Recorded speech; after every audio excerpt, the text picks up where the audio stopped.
ask you, who is already using synchronized NIPPV? Who is considering to move to synchronized NIPPV? Good. Okay, thank you. Please. The floor is yours, and now you will discuss high-frequency ventilation for the prevention of BPD, invasive and non-invasive. Well, many thanks again, Boris. Well, the question is, which kind of device are you using for synchronization during non-invasive ventilation? This is the other thing, because there are very few devices that really demonstrate to be effective in terms of synchronization. So, again, be careful about that. Well, the second talk is to talk about high frequency in terms of prevention of BPD, invasive or non-invasive. Well, the first thing is to remember you that sometimes we're trying to find the silver bullet to prevent a very complex diseases.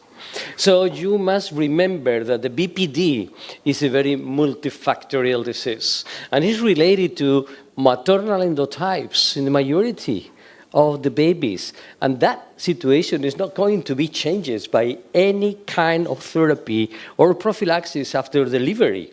And we have this information from many years that a baby who has been born from a mother with a hypertensive disease or a placental problem is in the high risk to develop severe BPD in the long term. So again, we have to also remember that a baby who has been diagnosed of BPD in the neonatal intensive care is going to develop different phenotypes when the baby is going to be growing. And again, we have to focus in the future of those babies and not focus only about the definition of BPD when the baby is going to be discharged or the baby is going to be around 36 post-menstrual age. So we have also the possibility of using different therapies. Some of the babies are going to respond, some others do not. So again, it is very difficult and we must individualize each case. But if we reduce all the risk factors that we apply as neonatology when the baby is born, then you will clean up those severe triggering factors that are going to produce more inflammation or produce more stop in the development of the lung. We have a lot of information about the risk of using high oxygen concentration. And this is not that the baby is hyperoxic in the blood. I'm talking about hyperoxia in the lung. So the baby can be with a standard oxygen saturation, but the FiO2 can be 100% oxygen. And that 100% oxygen can stop, probably, the growth of the baby's lung very fast. So again, we must pay care about that. And remember that how much price does the baby pay to have a normal oxygen saturation. And if you have another alternative to increase oxygenation of the baby, try at least to improve the volume of the lung instead of increasing oxygen in the inspiratory air of the baby. So non-invasive respiratory support, helping the baby to create functional residual capacity, all of these things we have been talking in this morning, I think is very important. Don't remember to use early surfactant. Remember those years in the United States when they began like a mode to use non-invasive respiratory support and they delay the use of surfactant? So they have a tremendous increase in BPD again. So returning again back to the use of surfactant. And clearly this effect is not going to probably demonstrate a clear relationship between surfactant and BPD, but probably is going to decrease many other situations such as invasive mechanical ventilation and oxygen therapy. So how can we at least improve these factors that are going to trigger the severe forms of BPD? So prevention of ventilator-induced lung trauma, what we call VILI. And this VILI, we have a lot of information today, is triggered mostly by large tidal volumes. So preventing the use of invasive or even non-invasive, but with large tidal volumes, you will decrease the risk of VILI. How we do this? Try to not intubate the baby, decrease the tidal volume that you are using in babies who are breathing spontaneously, Try to synchronize the respiratory effort. Professor Moretti has been talking a lot about that. And we have enough evidence from invasive mechanical ventilation that synchronization decreases the risk of BPD, but not too much about many other modalities. Today, we know that the use of volume target ventilation, mostly volume guarantee, is going to decrease the risk of trauma in the lungs. And in the very severe forms, and this is why I'm coming today here, high frequency combined with the volume guarantee modality. And why I'm talking about that? Because if large tidal volumes are going to trigger BPD, high frequency that is using a tidal volume less than the dead space, less than 2.5, 2.7 ml, probably is going to be safer for the baby. And will keep the lung resting in the functional residual capacity, exactly the same as in utero, when the baby's lung is full of liquid and stable. So this is the idea, to reproduce the in utero situation, keep the baby's lung stop, full of gas, try to do not modify the lung volume, and induce CO2 washout using this kind of waves that are not going to go into the airway where the diffusion begins, but it's going to produce waves of power very similar to the sound that is going to improve CO2 washout. Well, this is in theory, but if you look at the last, this is old, look, 12 years ago, the last meta-analysis done by Philip Coles and published in the Cochrane Review, this was very stressful for us. So the people who really believe in the high-frequency ventilation. Look, when the Cochrane Review was done comparing all the studies, very old studies, but all the studies, comparing the use from the very beginning, conventional mechanical ventilation against high frequency, the Cochrane demonstrated not clear benefits, a trend to be better, the high frequency, but not clear benefits, but look close to this. There was a study done by Corney in 2002, showing that probably high frequency is better than conventional mechanical ventilation for very immature babies from the very beginning. But the other big study, the UK trial, published in the same year, UK didn't demonstrate any benefits. We reviewed the two trials very in detail. The Corney trial, we're using high-frequency ventilation with very high frequencies, close to 12, and in some babies to 15. By those years, the majority of the ventilators were not controlled by flow sensor.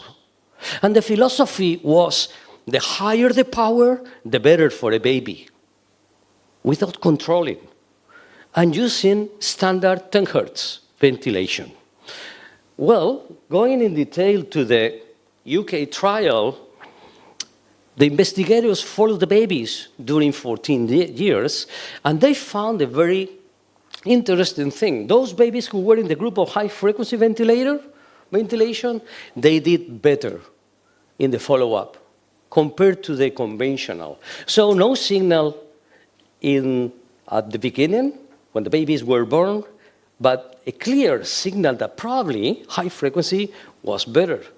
But in this paper in the New England Journal of Medicine, in the only electronic paper, and today disappears, appears this table. And this table was very famous. In the UK trial, they were using 3 different ventilators. One of them very powerful, without controlling the tidal volume. And the 2 others, less power, but controlling the tidal volumes. At least the investigators could know how much tidal volume was produced by the ventilator. And they found a very funny thing. Look, when the babies were ventilated by this very powerful, successful ventilator, babies did have much higher risk of dying or having bronchopulmonary dysplasia. How much? more than 5 times, compared with the other ventilators. So this gave to us an idea that probably controlling very much tidal volume during high frequency decreases the risk of bronchopulmonary dysplasia or lung damage.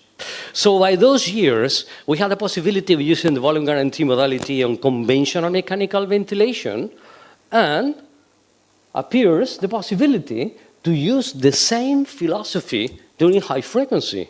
Having a very sophisticated flow sensor, you can set how much tidal volume you want to use during high frequency, and the ventilator is going to fix that tidal volume, modifying the amplitude, delta P.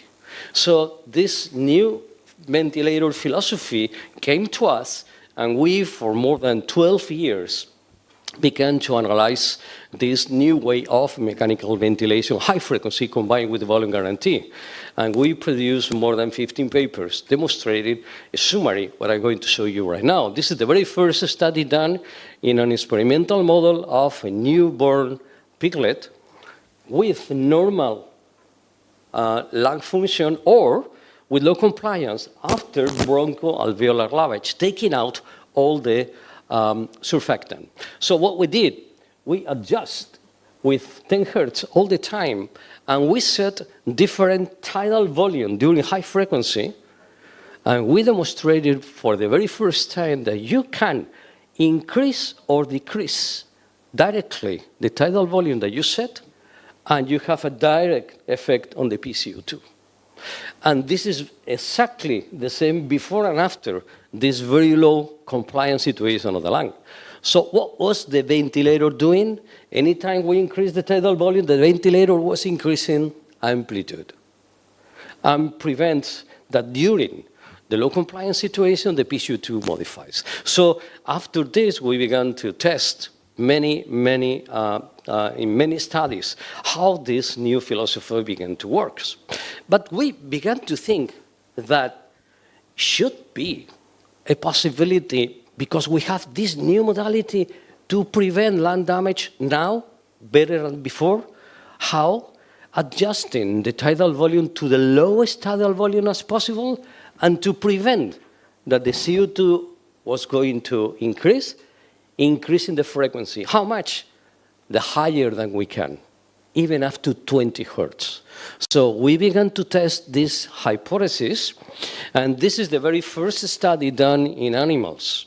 So this is a randomized control trial done in newborn piglets, where we were using different strategies. So we randomized animals to be given high-frequency ventilation with 10 hertz, as usual, compared to other animals ventilated with 20 hertz, using very low tidal volumes. How long? 12 hours after low compliance situations. So we went to this study, and we went very closely to how the lungs were doing after 12 hours of mechanical ventilation. And we compared with the control group in conventional. But look, this was very fascinating for us. The animals in the group of 10 hertz, you can see the lungs appears with damage very similar to the BPD babies. A lot of inflammation, rupture of the lungs, and we apply a score, and the score of damage was very high. But when we compare the histology of the lungs of the animals who were ventilated 12 hours with very low tidal volumes on 20 hertz, you can see lungs appear close to normal. So there wasn't any inflammation, no rupture of the airways, and if we apply this score, you can see how with the 20 hertz very low, the lungs were even better than in conventional mechanical ventilation. This study was done by Noelia González Pacheco, and we began to test the hypothesis if we can do this in our babies. And this, she did this study, and was the very first study, 2016, 11 years ago, or 10 years ago, 9 to 10, in babies very mature who were in a very severe respiratory failure needing invasive mechanical ventilation. What we did? Well, we put the babies on high frequency because the babies were very sick, and after stabilization with the standard 10 hertz, then we moved the babies to the lowest tidal volume and the highest frequency. So you can see in this table that we were using this philosophy in babies even less than 1,000 grams, also in bigger babies again. But look at this. When we moved the baby after stabilization from standard frequencies, around 10, to the highest, some of the babies close to 20 hertz, we could decrease in a statistically significant way the tidal volume. Delta P didn't increase. But what was very important for us, that the baby's ventilation, what is related to the DCO2, was even better.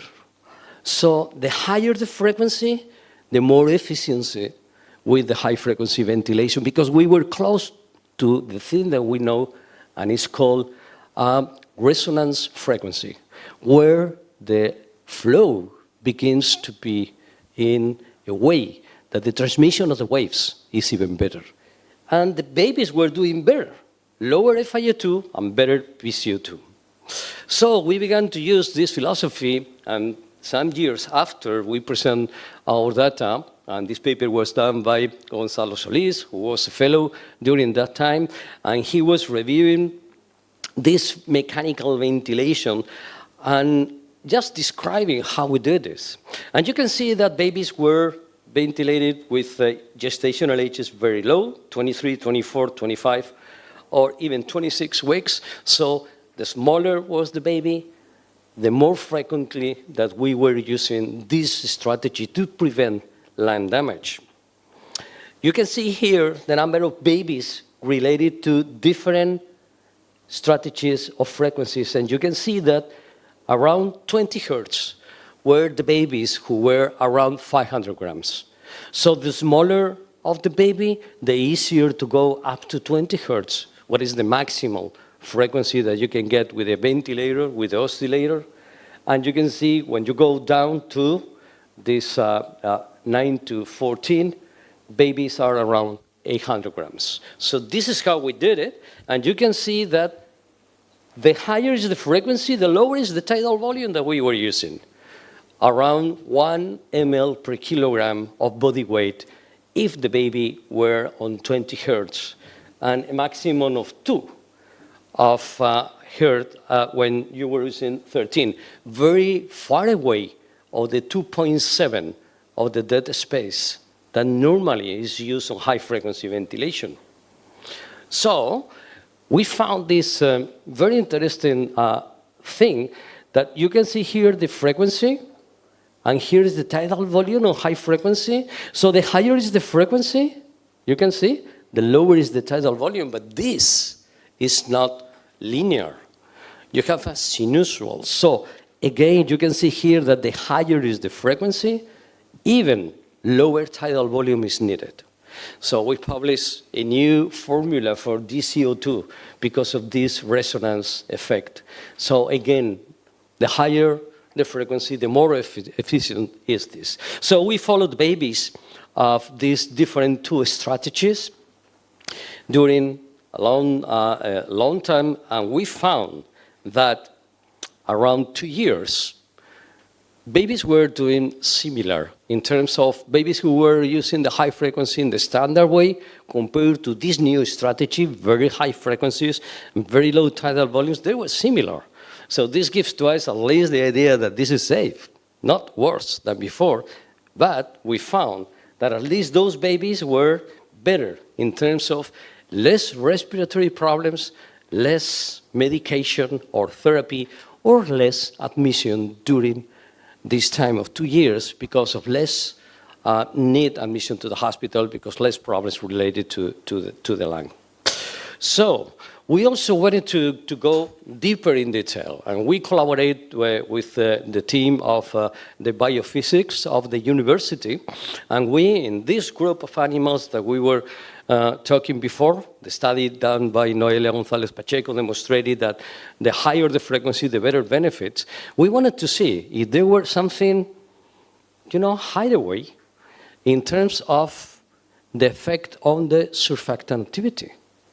Because we have the idea, and this is coming from the early 2000, that using the lower tidal volume, the surfactant is more protected in terms of functionality. So when you use a very large tidal volume, your own surfactant is normally destroyed or begins to work worse.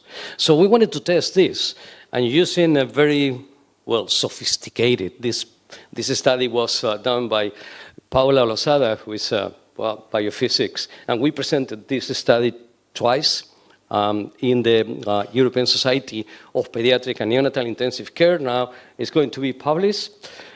She was using the captative bubble surfactometer, what is going to analyze how the surfactant works in different strategies.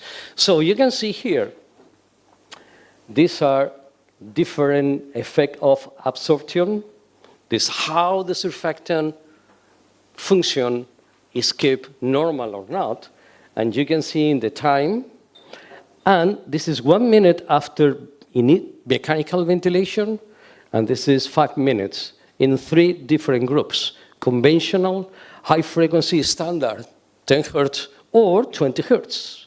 So you can see how the function of the surfactant is protected using this high frequency, even more than in the conventional mechanical ventilation. And doing the cycling of the surfactant, that is analyzing how the surfactant reproduces continuously the effect. In this strategy, the surfactant that is coming from the animals who were ventilated during 12 hours on 20 hertz were doing much better compared to the standard conventional ventilation or the 10 hertz. So I know that this for neonatologists is going to be probably difficult or complex, but it's given to you at least one reason why the use of very low tidal volumes protect the surfactant activity. And this is very recently because we present this data this summer in the European Society of Pediatric and Neonatal Intensive Care, and she did it. Paula was very happy because the prize of the best study was given to her, to our group. And we wanted to test how this ventilation affects the specific proteins of the surfactant. And we didn't find any effect. But when she looked at the lipids of the surfactant, she demonstrated that in the group of animals who were ventilated with the 20 hertz, the lipids components were very stable compared to the others.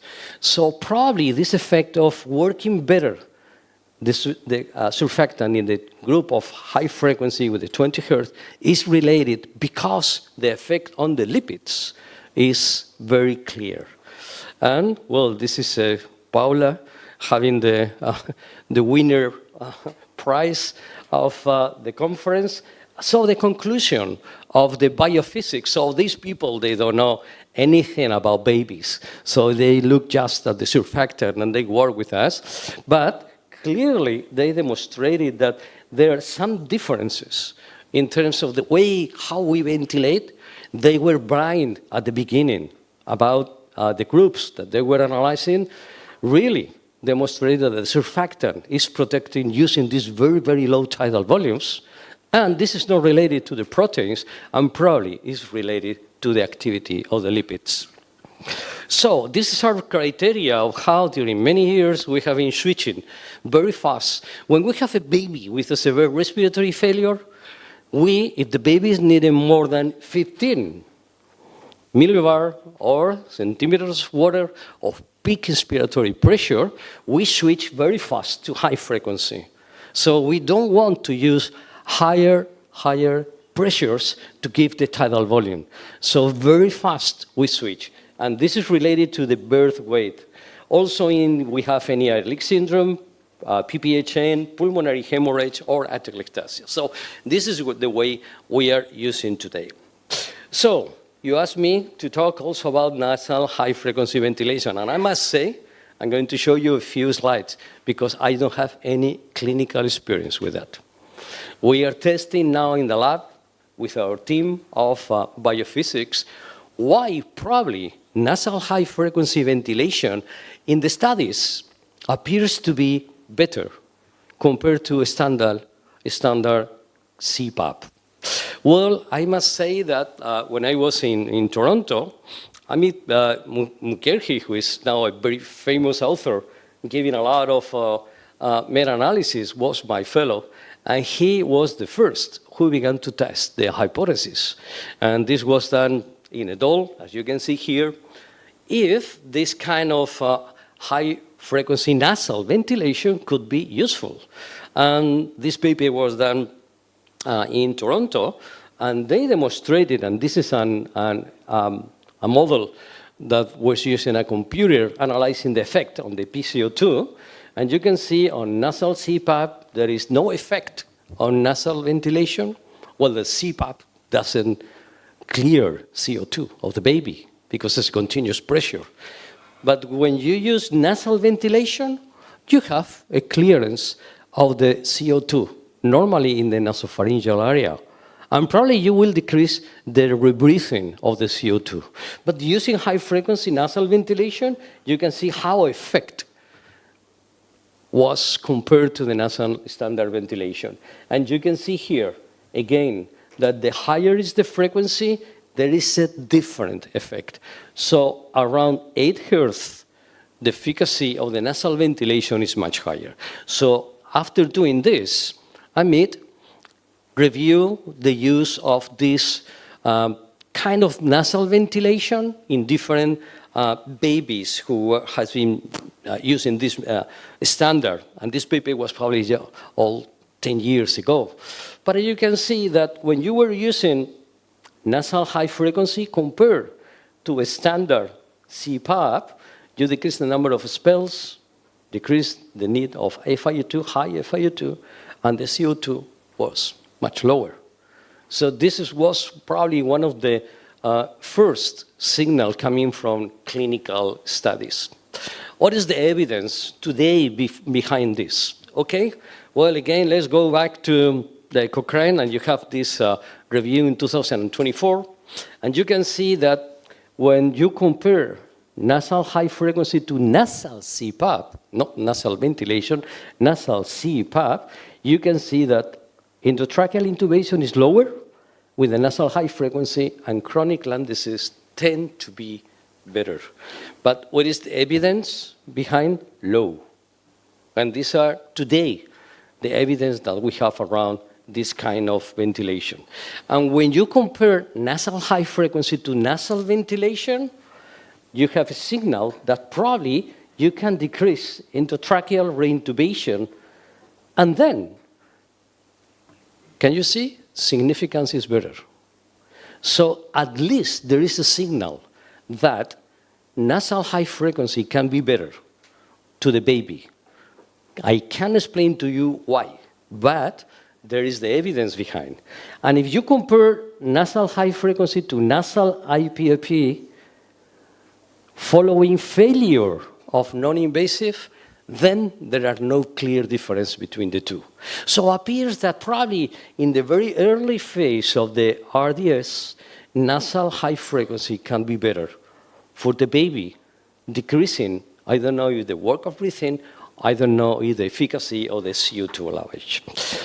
And if you compare to CPAP or to NIPPV, nasal ventilation, as post-extubation support, again, there is a benefit of nasal high frequency compared to the standard ventilation. So we are beginning to have some signals that this strategy probably can be used in our babies. And I'm returning back to my first talk about bubble CPAP. Why I'm talking about this? Well, my good friend Jane Pillow, she was talking that bubble CPAP has something different to standard CPAP. Produce bubbles. And the bubbles produce waves. And the waves are exactly similar to the high-frequency oscillation. And she, during those years, 20 years ago, she's a very clever woman, thought that probably the mechanism of transmission was very similar to the sound transmission. And today, we have some evidence. Look, this is a very nice paper where, and this paper was coming from the group of James and Colin Morley, demonstrated that when you have, excuse me, because this is in Spanish, when you have very low compliance, the transmission of the pressure is very good. But look at the waves. Fantastic. But when the compliance is very low, the lungs are very stiff, then the transmission of the waves into the lung of the baby is perfect using bubble CPAP. And if you increase, and this is coming from Colin Morley, if you increase the flow of the bubble CPAP from 3 to 6 liters, look at this. You increase the amplitude. And those frequencies are close to 30 hertz, so much higher than a high-frequency oscillator. So in summary, what I can say about this, I have no experience, number one. I can say that really works in terms of the lab.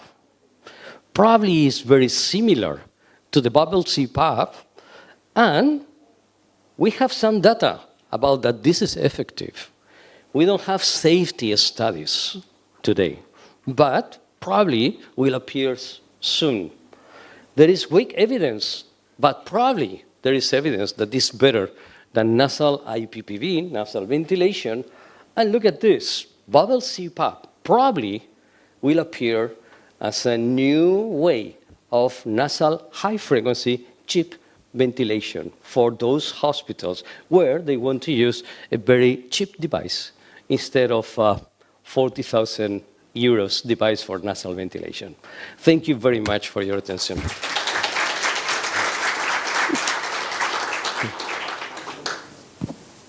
Thank you very much. Questions, comments, please.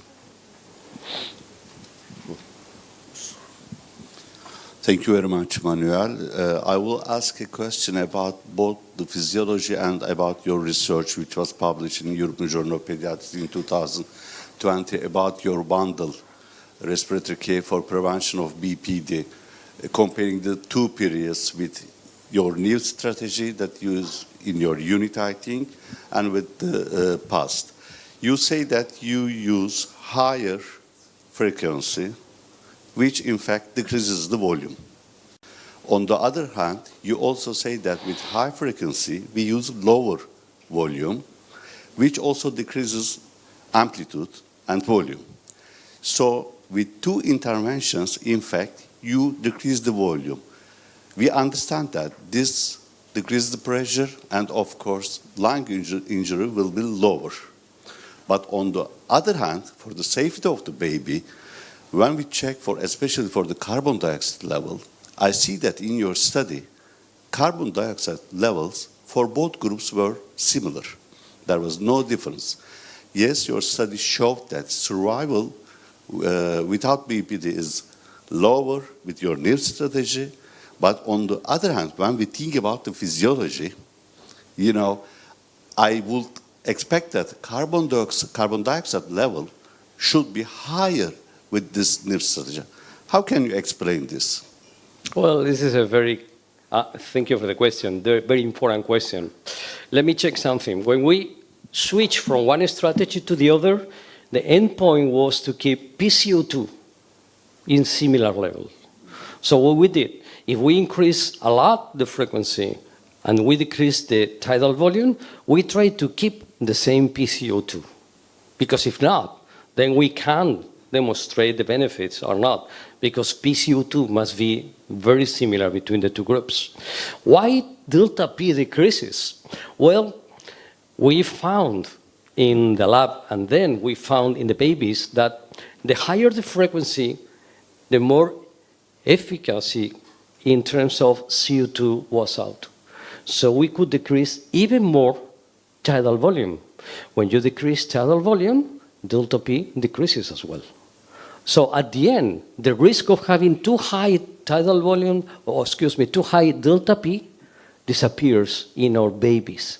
But even more, we demonstrate in the lab that the ventilator increases delta P when you increase the frequency to maintain the tidal volume. But this delta P is not transmitted into the lung of the baby. So the baby is protected. We went also to the lab and we put sensors in the brain. We analyze oxygen perfusion, we analyze oxygen consumption in the animal lab, and we demonstrated that with this strategy, the brain of the animals were doing better compared to the standard frequencies and higher tidal volumes. So again, the lower the tidal volume, the more protected is the brain. So in summary, all the signals are coming to be better. So the bundle is not only high frequency, of course, as you say. The bundle is try to do not intubate in the delivery room. This is important for us. Monitor what we are doing in the baby's lung. Then try to keep the baby stable in a long period as much as possible. We try to keep and give time to the baby's lung to produce functional residual capacity. We don't want to have something like 0 to 100% of functional residual capacity in the baby's lung in 5 minutes. Then we keep the baby, of course, with a very early surfactant strategy. We combine FiO2, oxygen saturation, and lung ultrasound to decide when to give surfactant. And the two together, we choose the first one. If the baby is having not very severe lung ultrasound score, but the FiO2 is higher than 30, we give surfactant. If the FiO2 is less than 30, but the score is higher, then we give surfactant as well. We give surfactant to all of the babies by ELISA, non-intubating the babies.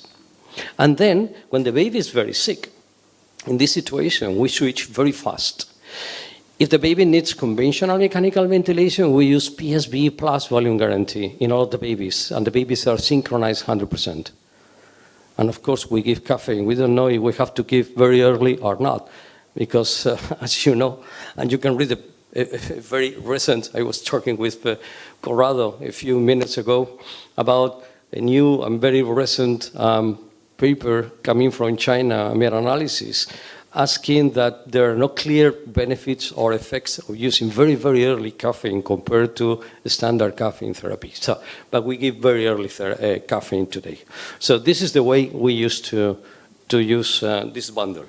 How do you measure carbon dioxide, monitor carbon dioxide? Is it transcutaneous or arterial blood gas? How do you monitor carbon dioxide level in your patients? Is it transcutaneous or arterial blood gas analysis? We stopped using the transcutaneous many years ago because, as you know, it doesn't work after a few hours, and the skin of the very mature babies are damaged all the time. So in those babies on high frequency, we do venous PCO2 control, not very frequently, because if the baby is controlled with the volume guarantee, normally we prefer to control the volume guarantee, minute volume, if the baby is on conventional DCO2. And then if the baby is on conventional, we use in all the babies end-tidal CO2 as well, as a continual trend, just to monitor if the CO2 is increasing or not. So we are not looking at the number, but looking at the trend. And we control with venous PCO2. We try to, at least in premature baby, not to put any kind of arterial umbilical catheter, but we use venous, and then we use the PCO2 control. Thank you. Next question here in the front.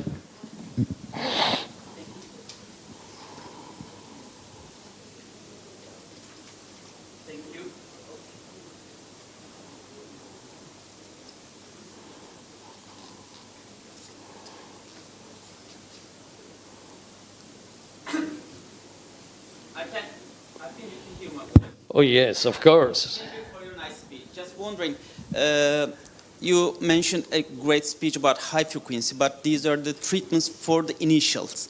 What do you think about, as you know, from the previous studies, high frequency is commonly used as a rescue treatment instead of the initial treatment, including air leakage syndromes, pneumothorax, and so on.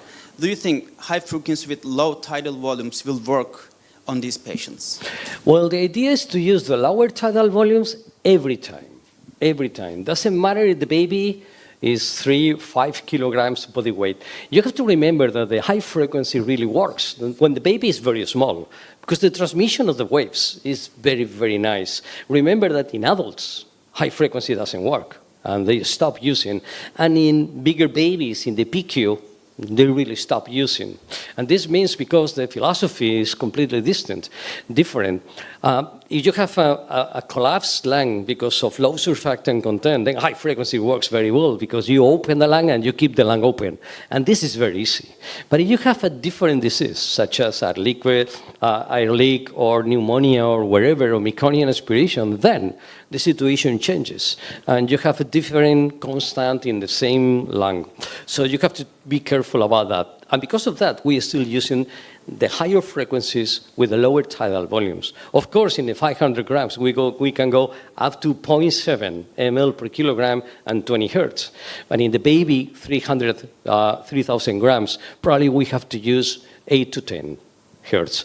And this is because those babies do have worse transmission of the waves. And you know that the lower is the frequency, the better transmission, because this is something related to the physics, and it's better transmitter at the low frequencies, this kind of waves. But in all of the babies, we try to use the same philosophy. Doesn't matter.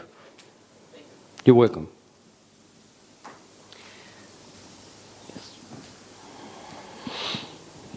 Thank you for your presentations. I have a questions about high frequency.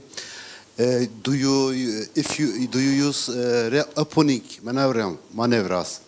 Reopening maneuvers when use HFO. Sometimes the restrictive in the baby's restrictive disease HFO is not enough. Sometimes the lung not opening. Do you use reopening maneuvers? Well, FO with SIMV together. Thank you for the question. We have only 30 minutes to talk about, all the 12 years we have been using. So do you remember that Anton van Kam published some years ago a strategy to open the lung? Because if the lung is closed, then the high frequency doesn't work, as you know. So you need to have the lung open in the functional residual capacities. The group of Anton, he demonstrated that, going step by step, increasing mean over pressure until you have what he called an sudden increase in the SpO2. This is the opening pressure. Then you decrease FiO2 until around 30 to 40%, and then you decrease mean over pressure until you have decrease in the oxygen saturation. This is the closing pressure. And then you reopen the lung and you put the lung in 2 to 3 centimeters of water higher than the closing pressure. So this works very well, but has a lot of disadvantages. For example, if the baby is having persistent pulmonary hypertension or a different disease, you can increase the lung volume, but the baby is not going to improve. And if you keep on increasing and increasing the mean over pressure, then you're going to damage the lung and the brain perfusion. So we published a few years ago, I can send to you the paper, a very nice paper using high frequency combined with the volume guarantee. I'm going to summarize very easy. If the lung is closed, you increase the mean over pressure until suddenly delta P decreases. If delta P suddenly decreases, means that the lung is suddenly open. We keep on increasing mean over pressure until delta P stops to decrease.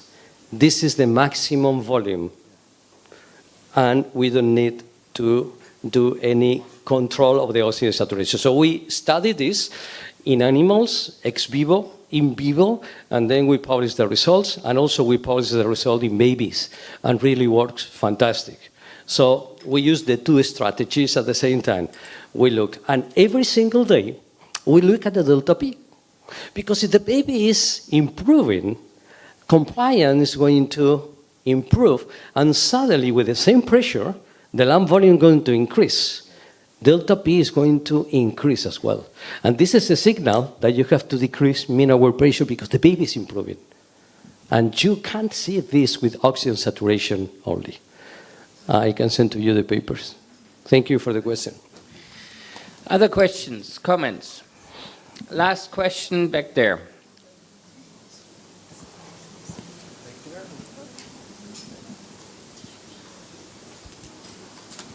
Thank you for your comprehensive presentation. My concern is about nasal high-frequency ventilation. According to my clinical experiences, in babies undergoing cardiac surgery and developing diaphragmatic paralysis, we observed that nasal high-frequency ventilation is better than conventional nasal ventilation. And it reduces the reintubation rates in these patients, and it increased our extubation success. Do you have any experiences about this issue? Thank you. Well, again, thanks for, we are preparing a chapter in a big issue to talk about this. Well, the problem with the high frequency ventilation in a cardiac baby doesn't really realize in terms of the high frequency or conventional, but in the pressure in the thorax of the baby. So you have over-distended lung, then you are going to decrease the cardiac output. If you put the lung in the good position, that means if you have a very low volume, cardiac output is going to be low. If you have a very high volume, the cardiac output is going to be low. You have to be right in the middle, where the functional residual capacity is close. So this is easier with high frequency. But you have to be careful controlling and monitoring the baby, because you decrease probably the effect of inspiration during standard mechanical ventilation that is going to improve cardiac output. So what we do is to use it sometimes, yes, sometimes not, depending on the severity of the cardiac disease. What we are using, for example, continually is the cardiac baby on ECMO. We put the lung in rest on high frequency, open and standard. And sometimes if you have atelectasia after the surgery, what is very, very frequently, you know that the surgeons, sometimes they don't take a look at the lung. They look only on the heart. So they close the lung, they put the lung, the baby's coming from the cardiac surgery with a lung collapse. Then we open the lung with high frequency because it's better and it's very useful. And we look very closely to delta P. Okay, all of the things I'm talking about, this high frequency, is only with the volume guarantee. If you don't have volume guarantee, then you don't have any information about the lung situation of the baby. Okay? Thank you. Sorry, the last question will be then, yeah, go ahead. We will ask you, Manuel, I think this is a good idea that you mentioned who is using which sensor for synchronized NIPPV, and we will ask you also who is using nasal high frequency ventilation. Thank you for this good speech. We have been using nasal HFO ventilation for the last 7 years, and we had many experience about these cases. We selectively use for a history of preterm with history of extubation failure. I remember in first cases, we had soft palate dryness and microhemorrhagia based on high air washout, and we experienced a dryness and microhemorrhagia. I would like to emphasize these cases. Humidification of this mode is very important, I think. And at the same time, we very succeed, and we had very great succeed rate preterm with extubation failure when we compared an NIPPV and other such as bubble SPEP modes. Thank you very much. Many thanks for your comment. So now the questions. Who is using nasal high frequency ventilation? Please raise your hand. So you over one? Okay, it is very commonly used. Now we go to the sensors for NIP. No, stay there, please. Now to the sensors. Who is using the Grisby capsula? Okay. Who is using a pressure sensor, pressure sensor? No one. Good. Who is using a flow sensor with Julia? Good. And who is using NAVA? Okay, good. The diversity of the sensors is adequately represented in the audience. This is fantastic, Boris, what you did. Because you have to remember when all of the studies are put together in a meta-analysis, you have to be careful because different studies are done with different sensors, with different ventilators, with different strategies. So again, conclusions coming from meta-analysis must be taken very, very, yeah. You're right, because there is a recent paper, neonatology, speaking about the NIPPV, and the two bigger meta-analyses after birth, after extubation, were developed with more than 17 different ventilators, and all of them have different parameters. So we should have great care for the interpretation of this data. You're right. Yeah, even more, some of these ventilators that synchronize non-invasively are not allowed in the United States, and also are not allowed by the government of Spain. So be careful. But I don't want to I'm talking about the Grepsi capsule or some other triggers. But some ventilators, they say that they have a very good trigger, pressure trigger, but they don't work at all. So one thing is what they say. I think you should always ask, please let me see a scientific paper demonstrating from a technical point of view that this ventilator really works, because today people say everything they want, but the reality demonstration. And NAVA has demonstration and flow trigger has demonstrations. All right. Gentlemen, ladies and gentlemen, I think that is a good summary, and lunch is waiting. We will re-adjourn at 1:30 sharp.